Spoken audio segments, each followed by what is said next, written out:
BURG SOUND for you.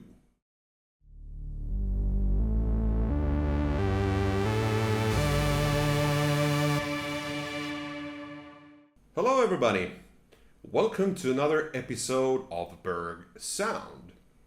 Today I will do the second part of my studio wiring walkthrough, and today we will talk about all the gear that I have on my left hand side in the studio. Okay, so we will be looking into the gear that I have on the other side in the studio. This is mainly what I have: my keyboards. I do my pads, I do my lead sounds, I do my ambient sounds and piano sounds and whatnot, right? So this differs quite a significant amount from the other video that I did previously, where I talked about the beatboxes and drum machines and bass lines and whatnot. So this is purely playing section of the studio, so to speak. So try to keep that separated, because it makes a lot of sense to me when I'm making music to start off with the beats and then go to this side, or maybe I start with a melody and, layer some beats on top. A little bit, depending on what mood I'm in. Okay, so I have, well, not that many keyboards, just 4 of them. The Waldorf Blofeld, Nordlead, MS-20, and also the Reface CP from Yamaha. And I'll be walking through each and every one of them and see how everything is connected. So let's dive in. Okay, so here we are. I'm going to start talking about syncing and MIDI and stuff like that first. There isn't that much syncing going on. I don't really have that many sequencers on this side of the studio yet. Only have the SQ1, and if needed, I can utilize that to sequence either the MS-20 or the CV Gate, or any of the other 3 synthesizers with MIDI. But I don't tend to use that much at this point in time, but just to give you an idea what's going on, I'm sending from one of the Volcas is sending a sync pulse in to the SQ1, and that is then being triggered by whatever tempo I set on the Digitact, right? Because the Volca in turn is being controlled by the Digitact. Also, I have the Kenton through 5 sending one of its MIDI leads over here to this secondary MIDI through box, where if I would want to, I can connect any of 3 synthesizers, 4 synthesizers over MIDI, and also MIDI control them via the Digitact sequencer if I would like to do so. Now, it isn't connected right now because that doesn't really make any sense right now for this setup and tutorial, but just to let you guys know, normally I don't really sequence that much. I like to play, but if needed, I have an opportunity to do so. Okay, so let's start with some of the synths. I have the Nordlead NLA1. This is the main workhorse when it comes to pads and stuff like that, because one of the really good things with the Nord is that it has a hold button. And I can easily just assign that to whatever layer I'm working on and create a pad and just, let it, roam away, right?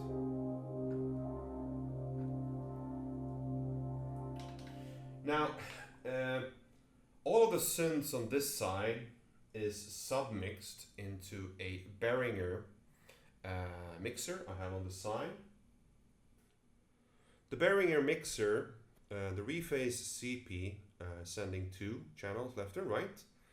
The Blofeld is sending 2 channels left and right.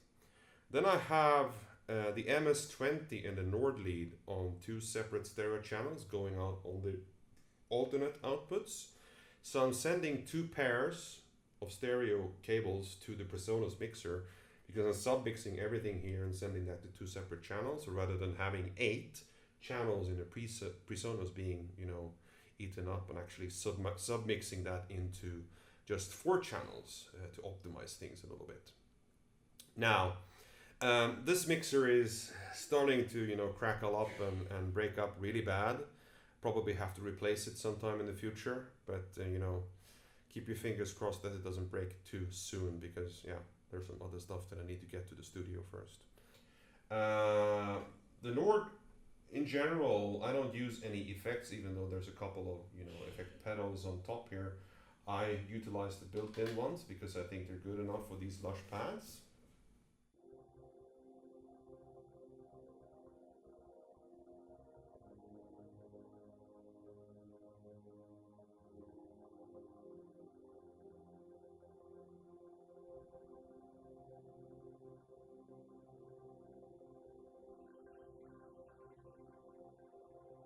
Now, one of the good things with the Nord is that it has an expression pedal input, and that can easily be assigned to any one of the parameters. I usually assign that to cutoff, because that gives me an easy way of doing a simple expressive lift of the filter and, you know, lowering the filter whenever I need to, right?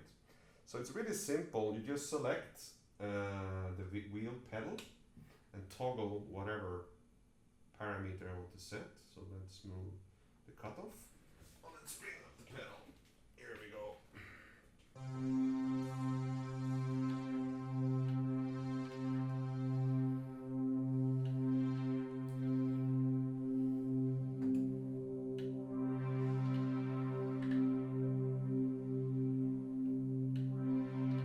Let's put it on the floor.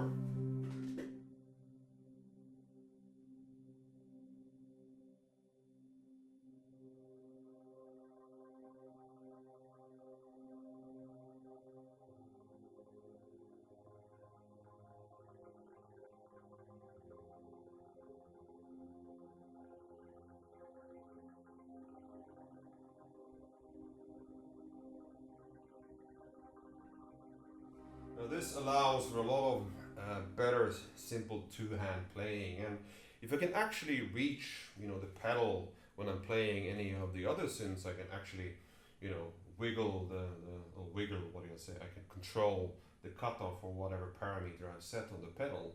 That gives some nice expressive features to this setup.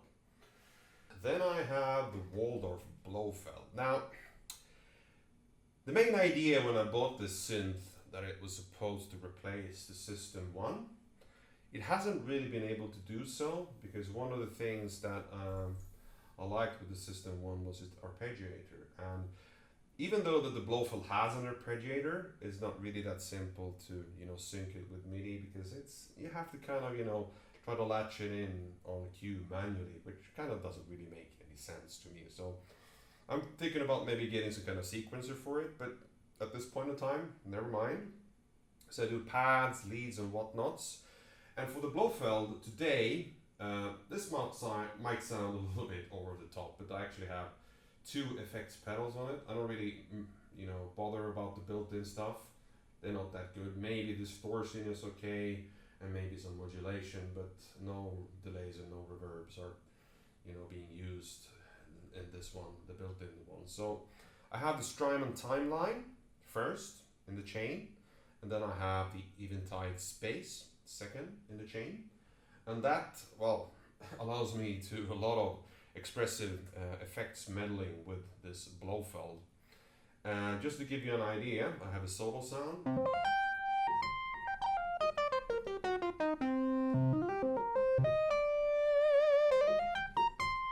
Right, and some delay and reverb on that one will give it this lush.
Now you see, the hold feature is really useful on a Nord lead, because I can just do a pad and then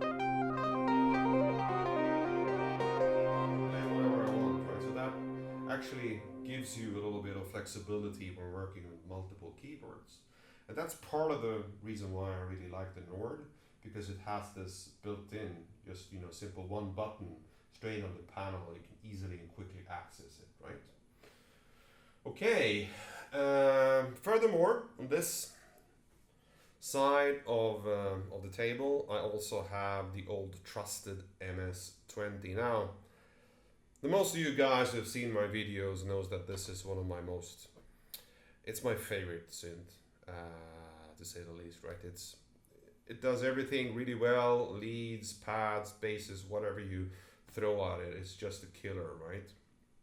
And I particularly like to use it together with the El Capistan Strymon pedal. And Strymon, they make a really, really awesome model of classic tape delay. And built into this one, there's also a little spring tank. And that spring tank gives that really, really nice retro feeling to it, right? And, well,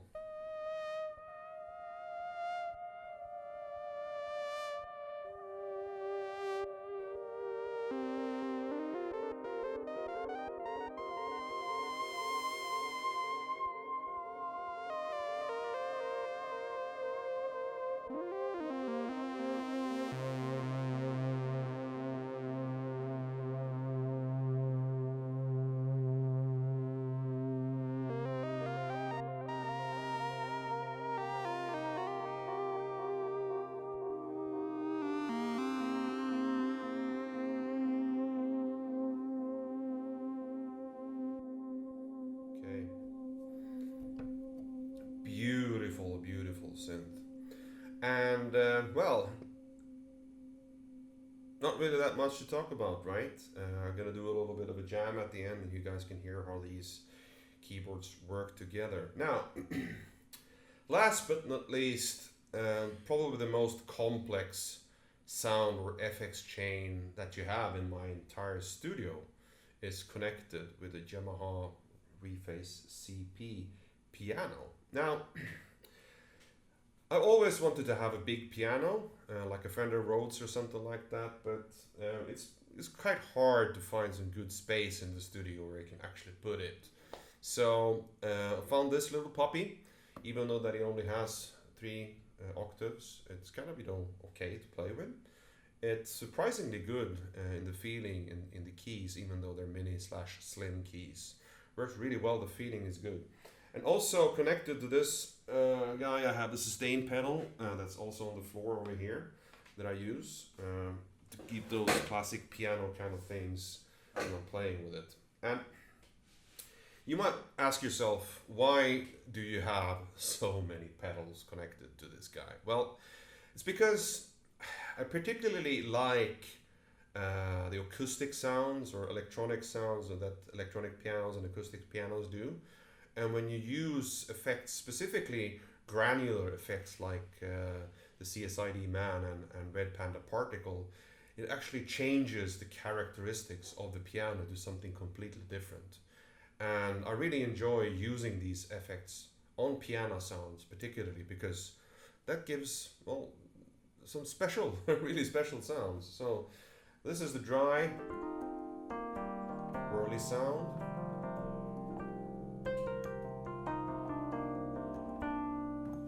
Adding some granular.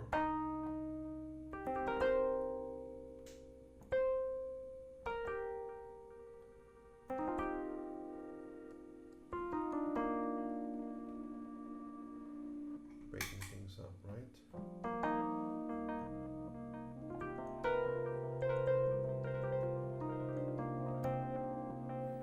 Reverse delay on the particle from Red Panda and Catalinbread CSIDMAN, and adding on top then a little bit of Strymon BigSky, of course.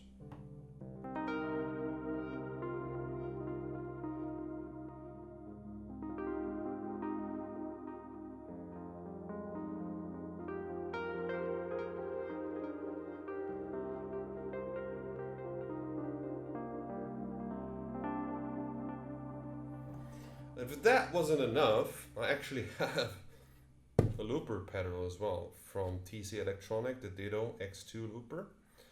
And this one I particularly like to use to create patterns, loops of phrases, simple notes and things like that I just loop as an ambient background. You guys have seen this before because I made this in another video, I think, but just to give you an idea of what it could sound like is something like this.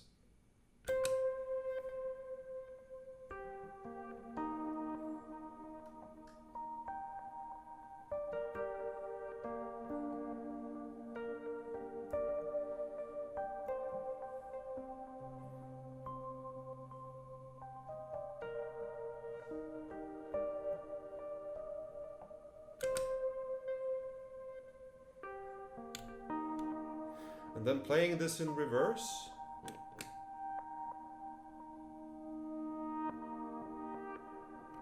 Isn't that nice?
Okay guys, I think that's it. So yeah, let's see if we can do a little bit on the jam.